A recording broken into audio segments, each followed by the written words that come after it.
Praise God. Just ask Jesus to heal your heart. Praise God. And He will do it. If you ever did that, ask God to help you.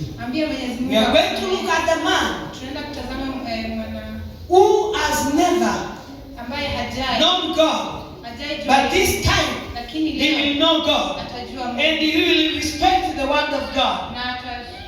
Now you can see. Thank you. Give her a wonderful clap.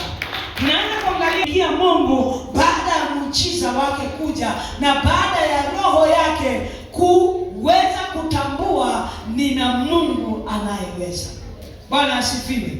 Kiangalia katika maandiko ya asubuhi ya leo toka kwa wanafunzi, nilikuwa naandaa neno la leo, nimekuwa kama wa SK. Wanasomaga somo la kwanza, la pili na la tatu. Kwa hivyo mimi nilikuwa nishasoma. La kwanza lilikuwa limeanzwa na mtumishi pale John alipokuwa anajibu hilo swali la Paul. Na ya pili ikaletwa na wanafunzi, maana nilikuwa nishawafundisha na wakaeleza. Na ya tatu ndiyo hii. Kwa hivyo katika kitabu cha Falme wa Pili, papo ni mstari ule wa 5, 1 hadi 16. Na kwa sababu ilisoma kama hukuwa ngangari, kama hukuwa tayari wakati ule, mimi sitaenda sana. Bwana Yesu asifiwe. Ilishasoma. Ni kuhusu huyu msichana, miujiza ilitendeka na maajabu yakatendeka. Glory to God. Praise God. Naamani na Elisha. Na neema ya Mungu inawasaka wote. Hiyo ndio kichwa yetu.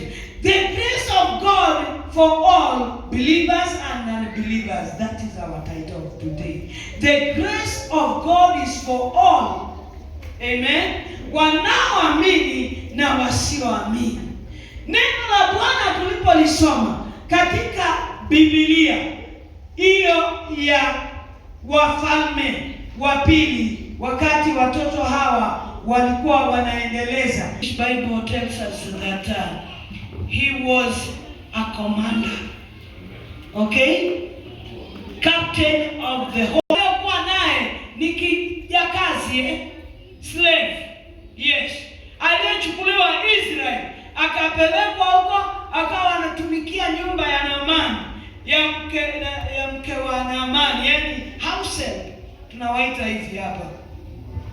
Naye akaenda tu huyo msichana kwa kazi yake, akiwa tu pale akamwambia bwana wake kwamba anaona. Mstari wa 3 kamwambia bibi yake, laiti bwana wangu angekuwa pamoja na yule nabii aliyeko Samaria, maana angemponya ukoma wake. Mtu mmoja akaingia akamwambia bwana wake, akasema, yule kijana mwanamke aliyetoka nchi ya Israeli asema hivi na hivi. Mfalme wa Shamu akasema, haya basi.